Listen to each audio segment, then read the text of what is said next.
Hello friends, welcome to SPC classes. कैसे हैं आप लोग। आइए इस वीडियो में मैं आप लोगों को एक नई ट्रिक देता हूं, एक ट्रिक समझाता हूं कि कैसे इस तरह के क्वेश्चन को जो कि आपको स्क्रीन पर दिखाई दे रहा है 15 से 30 सेकंड में सॉल्व कर सकते हैं। क्वेश्चन क्या कह रहा है, आइए क्वेश्चन को रीड कर लेता हूं आपके लिए। एक व्यक्ति ने कोई पुस्तक 891 रुपये में बेचकर लागत का 1/10 भाग लाभ कमाया। उस पुस्तक का क्रय मूल्य कितना है। ठीक है, हमें क्या दे रखा है, विक्रय मूल्य दे रखा है, मतलब सेलिंग प्राइस, और साथ ही साथ हमें भिन्न के रूप में 1/10 लाभ दे रखा है। हमें क्रय मूल्य बताना है। तो कैसे मैं इसको 15 सेकंड में सॉल्व करूंगा, आइए मैं आपको दिखाता हूँ। ठीक है, तो सबसे पहले आप लिख लीजिए कि सेलिंग प्राइस क्या दे रखा है। सेलिंग प्राइस दे रखा है 891। ये आपको मन में रख लेना है। हालांकि ये लिखने में थोड़ा सा टाइम वेस्ट होता है, मैं मन में करता तो और जल्दी कर सकता था। 891 दे रखा है और मुझे पता है कि 1/10 का लाभ, मतलब नीचे जो है वो 10 है, वो कॉस्ट प्राइस है। तो मैं न्यू सेलिंग प्राइस निकालूंगा। न्यू सेलिंग प्राइस निकालूंगा। न्यू सेलिंग प्राइस क्या हो जाएगा, 10 + 1 मतलब 11 रुपये मेरा नया सेलिंग प्राइस हो जाएगा। कैसे पता चला, तो 10 रुपये पर 1 रुपये लाभ कमाया है इसने। याद रखना है, 10 रुपये पर 1 रुपये लाभ कमाया है। तो ये 10 रुपये नीचे वाला क्रय मूल्य है, 1 रुपये लाभ है। तो क्रय मूल्य और लाभ को जोड़कर विक्रय मूल्य आता है। तो इसलिए मैंने इन दोनों को जोड़ा, तो 11 रुपये मेरा नया विक्रय मूल्य हो गया। जबकि तो 11 रुपये के बराबर में मुझे एक्चुअल जो विक्रय मूल्य है वो 891 दे रखा है। मैं 11 से इसको भाग कर दूंगा। तो 11 से जब मैं इसको भाग करूंगा तो 11 × 8 = 88, 1 बच जाएगा, 11 एकम 11। तो 1 बराबर मेरे पास आ गया 81। लेकिन मुझे तो 10 की वैल्यू चाहिए, क्योंकि मुझे क्रय मूल्य निकालना है और क्रय मूल्य नीचे दे रखा है। तो 10 से मैं इसमें गुणा कर दूंगा तो 1 जीरो बढ़ जाएगा। इसका मतलब कि क्रय मूल्य का वैल्यू आ गया 810 रुपये। 810 रुपये, यही मेरा आंसर है। मतलब ऑप्शन नंबर सी 810, ये अपना फाइनल आंसर हो गया। तो देखिए, बहुत ही कम समय में मैं आपको दिखा देता हूँ, हमने इसको सॉल्व कर लिया। तो उम्मीद है आपको ये जो फास्ट मेथड था, जल्दी से इस क्वेश्चन को सॉल्व करने वाला मेथड था, ये आपको समझ में आ गया होगा।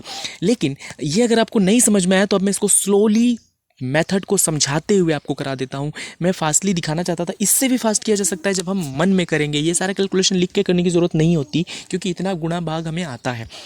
अब मैं इसको एक्सप्लेन कर देता हूँ आपको, ताकि आप भी ऐसा कर पाएँ। तो अब चलते हैं इसके एक्सप्लेनेशन पर कि कैसे ये सॉल्व हुआ। ठीक है, तो मैं एक्सप्लेन करता हुआ आपको समझाने जा रहा हूँ। देखिए, क्या होता है कि जब आपको भिन्न के रूप में लाभ दिया हुआ हो, हमें दे रखा है कि प्रॉफिट बराबर 1/10 है। बचपन में जब हम टेस्ट देते थे, किसी बच्चे को मिला 6/10। ठीक है, तो हम कहते थे कि इसको 10 में से 6 मिला। ठीक, तो इसका मतलब यही चीज़ यहाँ पर भी लागू हो रहा है कि 1 रुपये लाभ हुआ है 10 में से। 10 पर 1 रुपये लाभ हो रहा है। इसका मतलब ऊपर जो है वो प्रॉफिट है और नीचे जो है वो कॉस्ट प्राइस है, मतलब लागत मूल्य है। ठीक है, तो ऊपर प्रॉफिट या लॉस रहता है और नीचे लागत मूल्य रहता है। ये बात आपको समझकर रखनी है। ठीक है, आप ये बात अगर समझकर रख रहे हैं तो आप आगे ये जो मैंने बताया आप इसको कर पाएंगे। तो मैंने क्या किया, मैंने माइंड में ऐसे सेट किया कि मेरे को सेलिंग प्राइस तो दिया हुआ है, ये माइंड में रखना है 891। ठीक है, मैंने लिख लिया दिमाग में कि 891 मेरा सेलिंग प्राइस है। और क्वेश्चन में ही देखकर मैंने इमेजिन किया कि ये 10 और 1 11 जो है वो मेरा सेलिंग प्राइस है, मतलब न्यू वाला। क्वेश्चन जो बोल रहा है वो वाला नहीं, मैं जो इमेजिन कर रहा हूँ उसके हिसाब से सेलिंग प्राइस कितनी है, 11 रुपये। तो मैंने क्या किया, मन ही मन 11 से डिवाइड कर दिया 891 को। मन में नहीं कर सकता तो थोड़ा सा पेन उठा लीजिए, कोई दिक्कत नहीं है। 11 से जब मैं इसको काटूंगा तो 11 × 8 = 88 और 1 बच जाएगा, तो 11 एकम 11। तो मुझे पता चल गया कि भाग करने के बाद जो वैल्यू आया वो 1 का वैल्यू है। मतलब 1 बराबर, मुझे पता चल गया कि 1 बराबर 81 है। लेकिन मुझे तो क्रय मूल्य पूछा है।